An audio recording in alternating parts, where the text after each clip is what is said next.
दरभंगा के medical college के emergency ward में एक व्यक्ति का इलाज चल रहा था। डॉक्टर ने जैसे ही उसको देखा, उसकी हालत सीरियस थी। 6 अगस्त 2025 की शाम को उस व्यक्ति को यह कहा जाता है कि इसको पटना मेडिकल कॉलेज में रेफर किया जा रहा है। जब उस व्यक्ति को रेफर कर रहे थे, गंभीर हालत थी, और जब वो एम्बुलेंस में चल रहा था तो अपने आप से बातचीत कर रहा था। बातचीत करते करते कहता है कि अब वो सुकून की नींद सो सकता है, आराम से रह सकता है, अब उसे कोई ना टोकेगा ना कोई रोकेगा।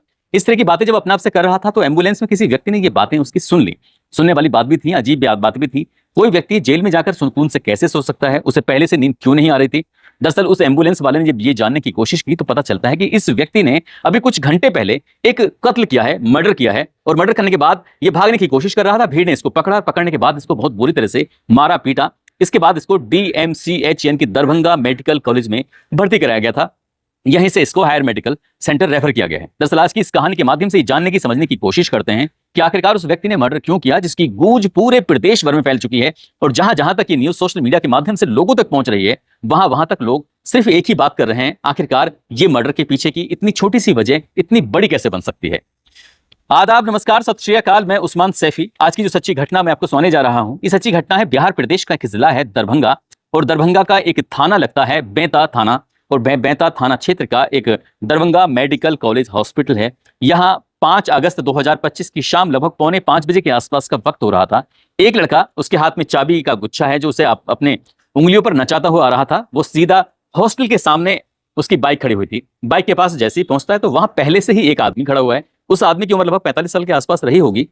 उस व्यक्ति ने जो कपड़े पहने हुए थे, कपड़ों के ऊपर उसने हुडी पहनी थी, हुडी से अपने सर को ढक लिया था, और उसके बाद उसने ऊपर से एक रेनकोट भी पहना हुआ था, साथ ही मास्क से अपने चेहरे को ढका हुआ था, चश्मा आंखों पे लगाया हुआ था।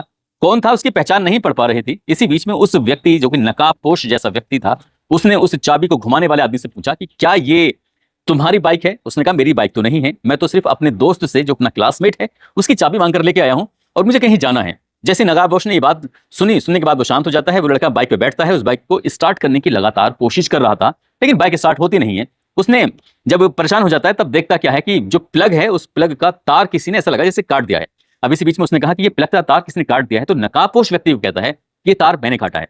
जैसे इससे पहले कि वो कुछ कहा सुनी होती, कुछ बात होती, मोटरसाइकिल का जो मालिक था उसका नाम राहुल कुमार होता है, जो कि BSc नर्सिंग सेकेंड ईयर का स्टूडेंट होता है, वो भी मौके पर पहुंच जाता है। उसके पीछे से एक आवाज लगाती हुई लड़की भी आती है जिसका नाम तनु प्रिया होता है। तनु प्रिया ने राहुल को आवाज लगाई। आवाज लगाने के बाद, इससे पहले कि वो दोनों आपस में बातचीत करते, वो चलता चलता अपनी बाइक यानी कि बुलेट मोटरसाइकिल के बिल्कुल करीब पहुंच जाता है और जाकर पूछता है कि क्या हुआ, तुम तो जाने वाले थे, बाइक स्टार्ट नहीं हुई।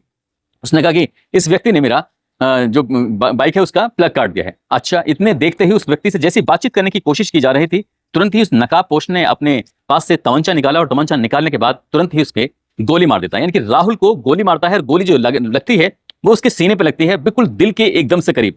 इससे पहले कि कोई कुछ कहता, कुछ कर पाता, एक तरफ तो गोली की आवाज चलती है, तो पूरे हॉस्टल में, पूरे हॉस्पिटल में जो एक आवाज गूंज जाती है, लोगों के मुंह से एक ही आवाज निकल रही थी, गोली मारती।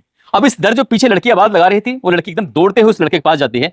जब राहुल को गोली लगी हुई थी, राहुल कुछ कर ही नहीं पाया और एकदम से गिर जाता है। जैसे वो गिरता है तो उस लड़की की बाहों में जाकर गिर जाता है। आखिरकार कुछ ही सेकंडों में उसने दम तोड़ देता है। वो लड़की है तनु प्रिया, उसकी गोद में राहुल कुमार नाम का लड़का दम तोड़ देता है। अब यहाँ जो गोली मारने वाला नकाबपोश व्यक्ति होता है, वो वहां से भागने लगता है, और जो लड़का सबसे पहले बाइक की चाबी लेकर अपने वहां पर पहुंचा था, दरअसल वो लड़का बेहोश होकर जमीन पर गिर जाता है। देखते ही देखते सैकड़ों स्टूडेंटों का वहां पर जमघट लग जाता है। किसी ने पूछा कि क्या हुआ क्या नहीं, तो ये बताया जाता है कि ये रेनकोट पहना हुआ जो व्यक्ति है, उसने अपना मास्क हल्का सा नीचे करता है, चश्मा उसका उतर चुका था, और इसी बीच में बस लोग, जो छात्र थे, छात्रों ने उसको पकड़ लिया। पकड़ने के बाद उसको बहुत बुरी तरह से मारा पीटा। इसी बीच में किसी ने पुलिस को फोन कर दिया, और जैसे ही नजदीकी पुलिस स्टेशन को ये खबर फैलती है, तो खबर फैलने के बाद फिर DM हो, SSP हो, सिटी SP हो या ग्रामीण SP हो, 6 अलग अलग सर्किल के DSP वहां पर आते हैं। लगभग 12 से ज्यादा थानों की पुलिस फोर्स आती है। दंगा नियंत्रण करने वाला एक दस्ता भी आ जाता है। पूरे इस DMCH Darbhanga medical college hospital को चारों तरफ से पुलिस ने छावनी बना दिया था, कहीं ऐसा ना हो कि बहुत बड़ी बात ना हो जाए। दरअसल जिस व्यक्ति ने गोली मारी थी उसको पकड़ा, पकड़ने के बाद बहुत बुरी तरह से पीटा। इसी बीच पुलिस आती है, उसको बचाती है और उसको मेडिकल कॉलेज में भर्ती करा देती है। उसका इलाज शुरू हो जाता है। दरअसल ये कहानी शुरू होती है एक लड़का जिसका नाम होता है राहुल कुमार, जो कि रहने वाला होता है जिला सुपौल का एक जगह लगती है पिपरा, वहां का रहने वाला होता है। अपने परिवार का इकलौता लड़का है ये, और ये BSc सेकेंड ईयर नर्सिंग का छात्र होता है। कुछ दिन पहले ही की बात है, उसी के ही कॉलेज में पढ़ने वाली एक लड़की, इसका नाम तनु प्रिया होता है, उसने BSc फर्स्ट सेमेस्टर में जब एडमिशन लिया था DMCH यानी कि दरभंगा मेडिकल कॉलेज में, तो ये दोनों पहली ही नजर में एक दूसरे को दिल दे बैठते हैं, एक दूसरे से प्यार कर बैठते हैं। जब थोड़ी सी बातचीत का सिलसिला आगे बढ़ता है तभी लड़का और लड़की ये जीने मरने की 7 कस्में खा लेते हैं। वो कहते हैं कि हम लोग शादी करना चाहते हैं, शादी कर लेते हैं। अपने परिवार से लड़के ने बातचीत की तो शायद वहां से कोई नेगेटिव रेस्पॉन्स नहीं आता है, लेकिन जब तनु प्रिया ने अपने परिवार से बातचीत करने की कोशिश की तो वहां से नेगेटिव रेस्पॉन्स आता है। तो लड़की कहती है कि मेरे परिवार के लोग बिल्कुल भी तैयार नहीं होंगे। लड़की दरअसल वो ऊंची जाति की है और लड़का नीची जाति का था, दोनों की जातियों का कोई मेल नहीं था, इसलिए परिवारों की शायद सहमति नहीं बन पा रही थी। इसी बीच में मौका पाता है और लड़का उस लड़की को लेकर अपने साथ चला जाता है। ये तारीख है 26 अप्रैल 2025 की, जब ये लड़का यहां से चला जाता है। जाने के बाद इसी बीच में इस लड़की के परिवार वालों की तरफ से नजदीकी पुलिस स्टेशन में एक तहरीर दी जाती है। कहा जाता है कि मैंने अपनी लड़की को एक बुलेट मोटरसाइकिल पर बैठा हुआ देखा था, दरअसल उसका अपहरण कर लिया गया है। इस मामले की अब जांच पड़ताल कर दीजिए। पुलिस एफआईआर दर्ज करती है और कई लोगों का इसमें वाकायदा नाम भी लिखवाया जाता है, यानी कि लड़के के जो पिता थे उसके परिवार के कई लोगों का नाम इसमें मेंशन किया जाता है। अब पुलिस इन ढूंढने शुरू कर देती है, तलाश करना शुरू कर देती है। तो लड़का और लड़की जाकर मंदिर में शादी कर लेते हैं आराम से। शादी करने के बाद यह मौका पाते ही वो 5 मई 2025 को कोर्ट मैरिज भी कर लेते हैं। अब इस बीच में लड़का और लड़की दोनों पकड़े जाते हैं।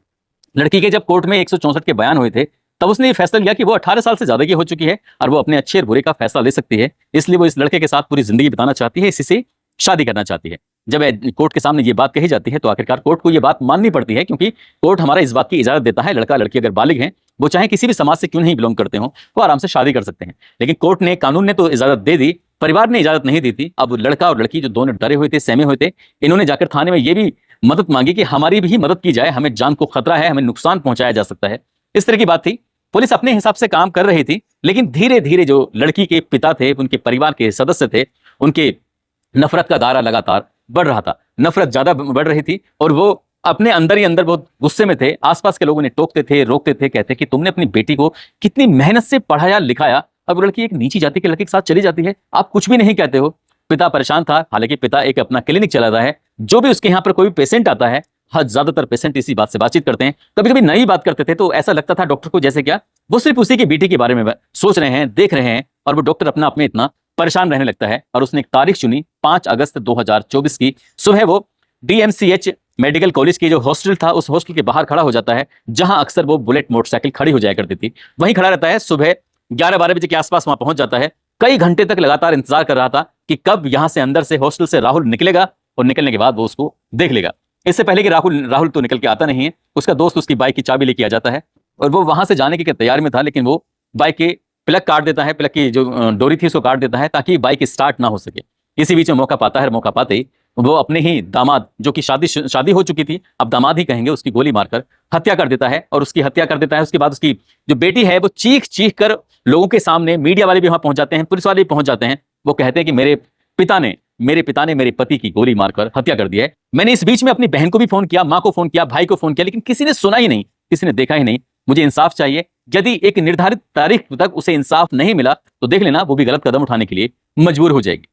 ये उस लड़की का बयान था जो सोशल मीडिया पर बहुत तेजी के साथ वायरल हो रहा था। इसी बीच में जो पब्लिक ने, भीड़ ने उस व्यक्ति को बहुत बुरी तरह से मारा पीटा, साथ ही उसको इमरजेंसी में भर्ती करा दिया था। और लगभग शाम 5 बजे से लेकर 7 बजे तक सारी जो सेवाएं थी, व्यवस्थाएं थी उस मेडिकल कॉलेज की ठप हो जाती हैं, क्योंकि हर एक छात्र के अंदर बहुत ज्यादा गुस्सा था, हर छात्र मांग कर रहा था। आखिरकार एफआईआर दर्ज कर ली जाती है और एफआईआर में जो लिखा जाता है उसमें लड़की के जो पिता होते हैं, माँ होती है, 2 भाई होते हैं, बहन होती है, सभी को नामजद किया जाता है और उसने दादी तक पर भी आरोप लगाया था। फिलहाल पुलिस इस मामले की जांच पड़ताल कर रही है, लेकिन लड़का और लड़की के एक फैसले से उन दोनों के परिवार पर पूरी तरह से आफत आ चुकी है। लड़का अपने घर में कमाने वाला बिल्कुल इकलौता होता है, उस पर कई तरह की जिम्मेदारियां भविष्य में आने वाली थी, वो अपने परिवार को देखने वाला था। और लड़की की एक जिद के चलते उसकी पूरी फैमिली अब सफर करेगी, शायद सलाखों के पीछे रहेगी जिंदगी भर। उसमें जब तक वो मुकदमा चलता रहेगा तब तक वो ऐसे ही दिक्कतों और परेशानी से जूझते रहेंगे।